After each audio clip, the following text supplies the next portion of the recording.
I've lived on my place for a long time, longer than most people in this county can even remember, and I don't say that with pride, just fact.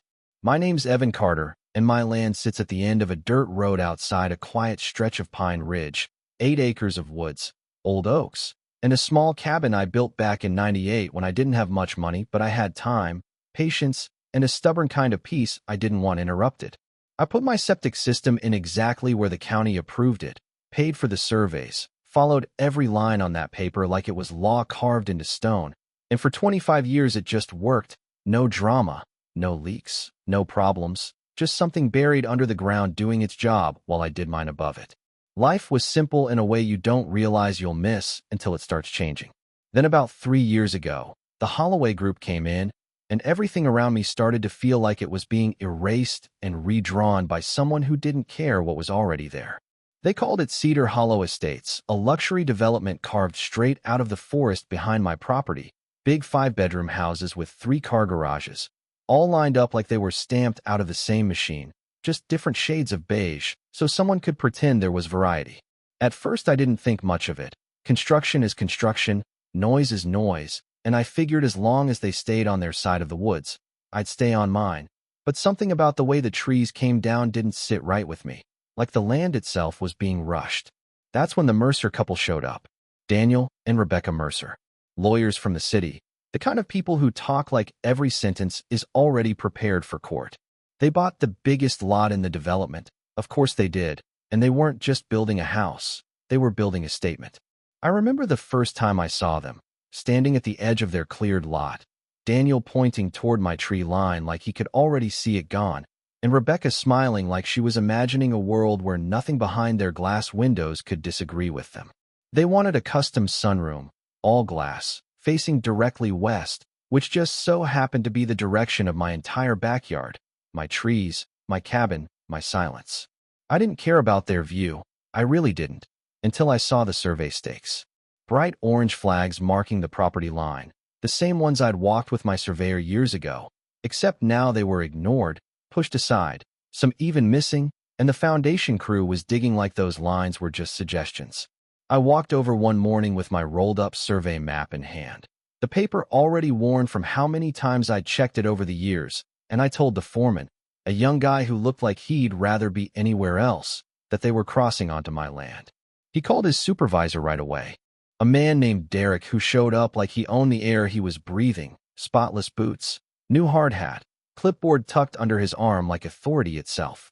I showed him everything, the official county survey, my deed, the marked boundary lines, and he barely even looked at it, just glanced once and said, "Our records show this is all Mercer property."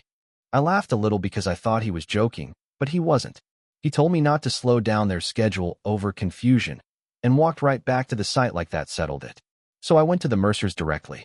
I caught Rebecca outside their temporary site office, coffee in hand, sunglasses on even though it was cloudy, and I told her calmly that their foundation was crossing my property line by 15 feet, right over my septic drain field, and she tilted her head like I'd just told her something mildly entertaining.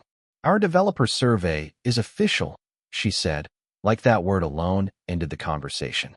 "I'm sure your little cabin survey is cute, but we've invested too much to stop now. If there's an issue, we can compensate you." That word stuck with me, compensate, like land and infrastructure were just inconveniences you could price out. I told her straight, no anger yet, just certainty, that they had 1 week to stop construction and correct it, or I'd take legal action. She actually smiled at that, the kind of smile people use when they already know how the story ends in their favor. "Do what you need to do," she said, turning away. "Our lawyers are very good." And that was it for them. After that, everything moved fast on their side.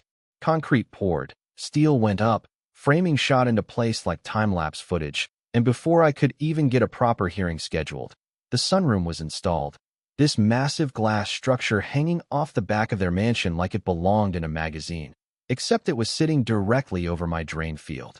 I filed for an injunction the same week, but their legal team delayed, pushed, requested extensions, questioned surveys, questioned my surveys, questioned the county itself, anything to buy time. And it worked. Months passed. By the time the court finally set a real hearing, the Mercer house was done, fully built, fully furnished, lights on at night like it had always belonged there.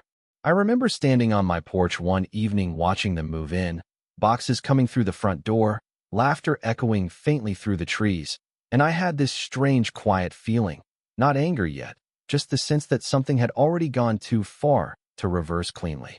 The hearing came and went faster than I expected.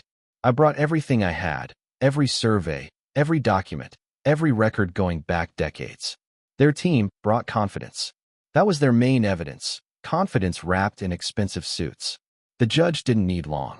He looked at the surveys, asked a few questions, and then said it plainly, the way judges sometimes do when they're done listening to noise. 15 feet of encroachment. Clear violation. Remove it. Not compensation, not negotiation, remove it. I still remember the sound Rebecca made when she stood up in that courtroom, her voice shaking but sharp, saying, "You can't tear down part of our house. Do you understand what we paid for this?" And the judge just looked at her over his glasses and said, "You should have checked your survey. That should have been the end of it, clean and simple." But that's when the ground under their perfect house started to tell its own story. I noticed it first, not them. A faint smell, something off near the sunroom when the wind shifted just right. Then soft wet patches in the soil that didn't make sense after a dry week. My septic system, the one they built over without thinking twice, was starting to fail, crushed under the weight and pressure of their foundation.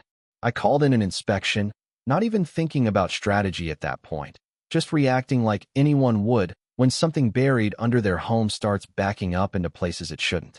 The report came back worse than I expected. Drain field completely destroyed, pipes collapsed, system non-functional, environmental hazard confirmed. That changed everything legally. Suddenly, it wasn't just a property dispute, it was a health and safety issue. I filed for emergency septic remediation, and the court approved it immediately. No delays this time. The order was clear, excavation required in the affected area, which meant under the Mercer sunroom. That's when everything really broke open. Their engineer came out and warned that digging there would compromise the foundation, maybe even cause a partial collapse of that section of the house. Daniel Mercer tried to use that in court, arguing that removing the sunroom would destroy their investment, that it was structurally integral now, that it couldn't be separated without catastrophic damage. The judge listened, then leaned forward and said, "Then you should not have built it over someone else's septic system." And just like that, the timeline shifted. 30 days. Remove the encroachment or accept the consequences of remediation. I remember driving home that day thinking about how fast certainty can flip when it finally catches up to reality.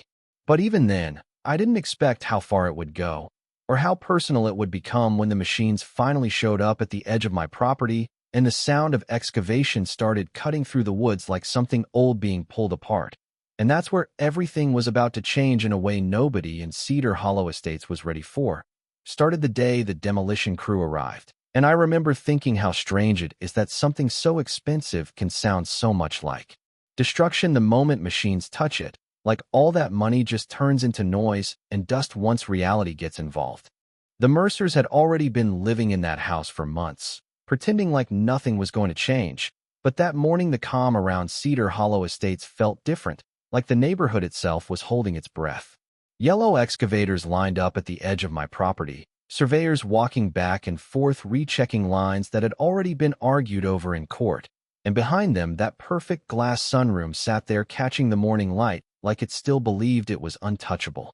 Daniel Mercer came out first, no suit this time, just a wrinkled shirt, and that tired look people get when they finally realize money doesn't actually stop consequences from arriving. And Rebecca followed him a few minutes later, arms crossed, jaw tight, staring at the crews like she was trying to intimidate gravity itself.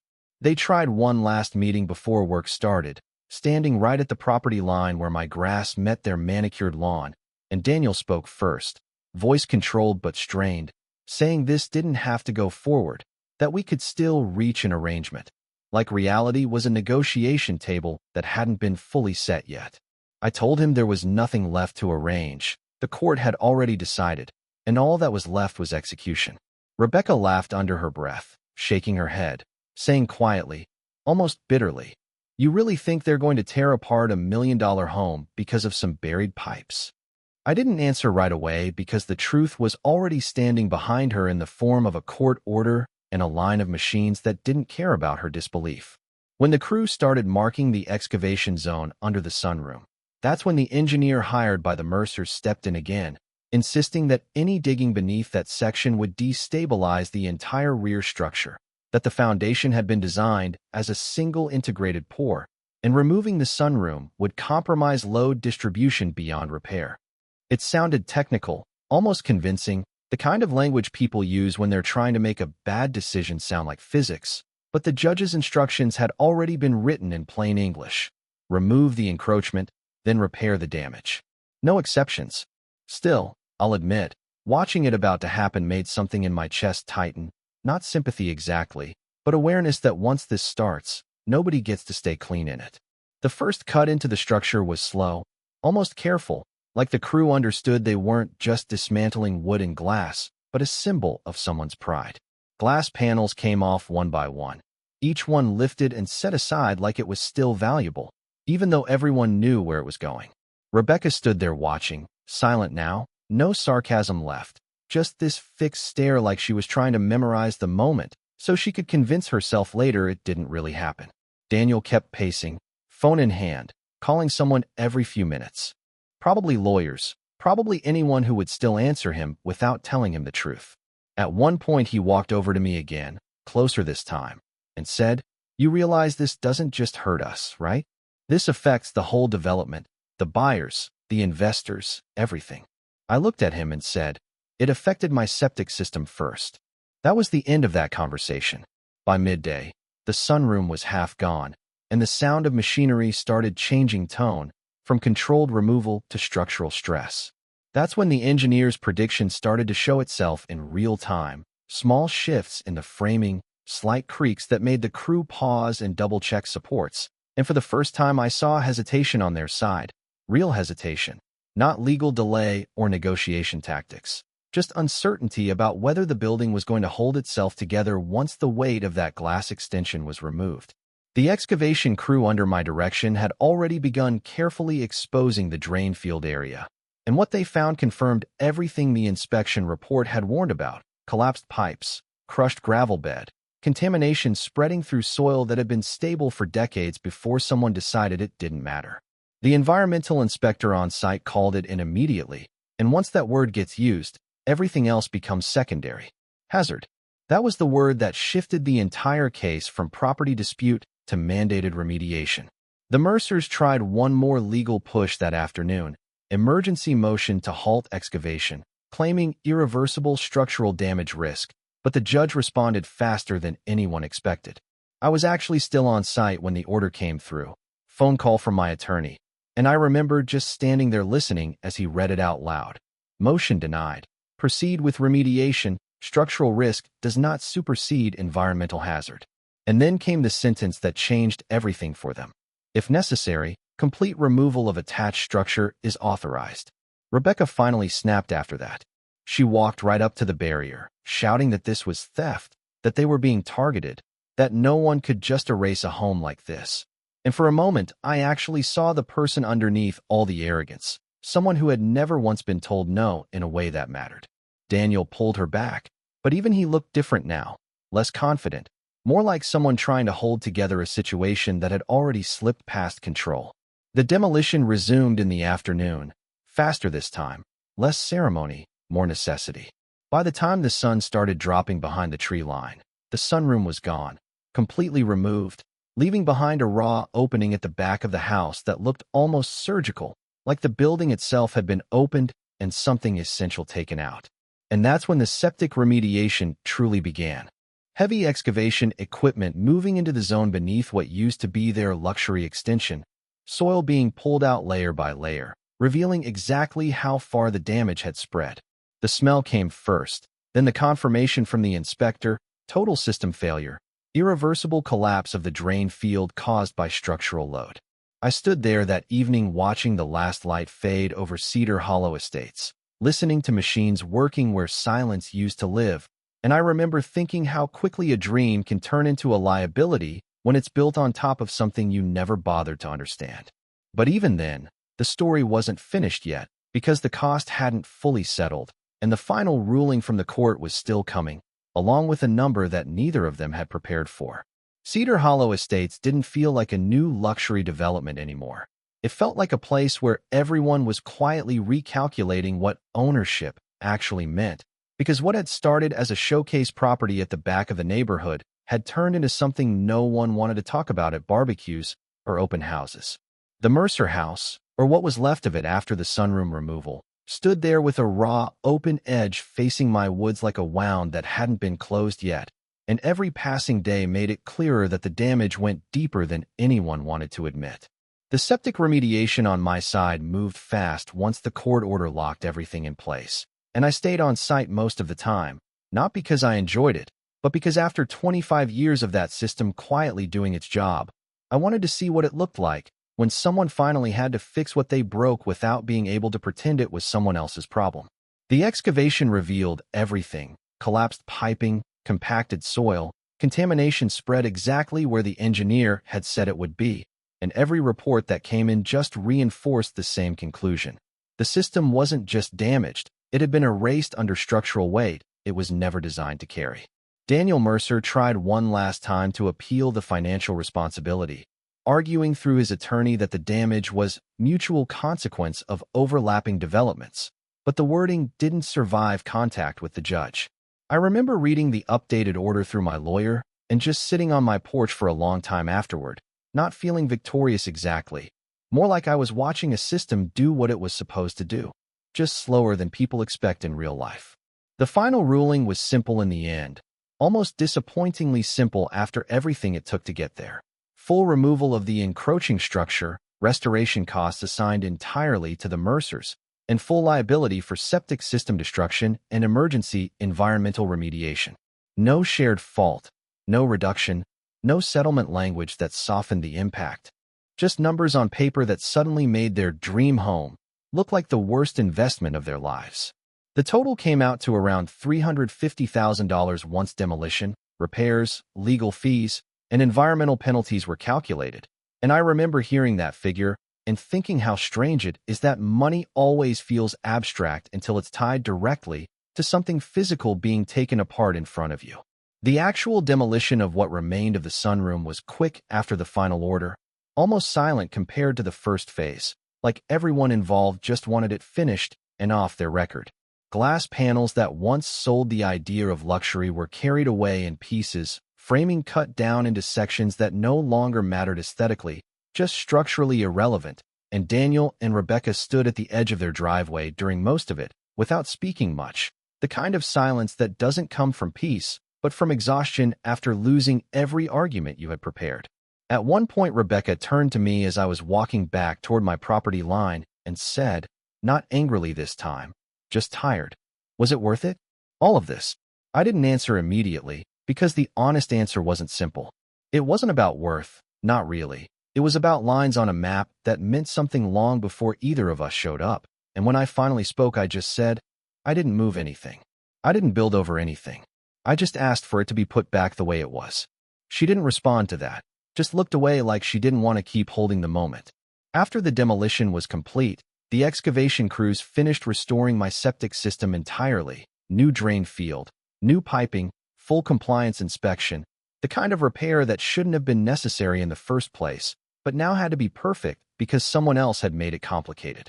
When the county inspector signed off on it, he actually shook his head a little and said, "I've seen boundary disputes before, but never one that turned into this." Neither had I, honestly.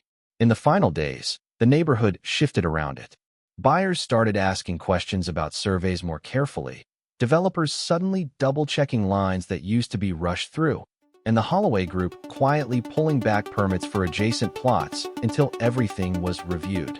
It was subtle, but you could feel it, like one mistake had forced everyone else to pretend they were paying attention now.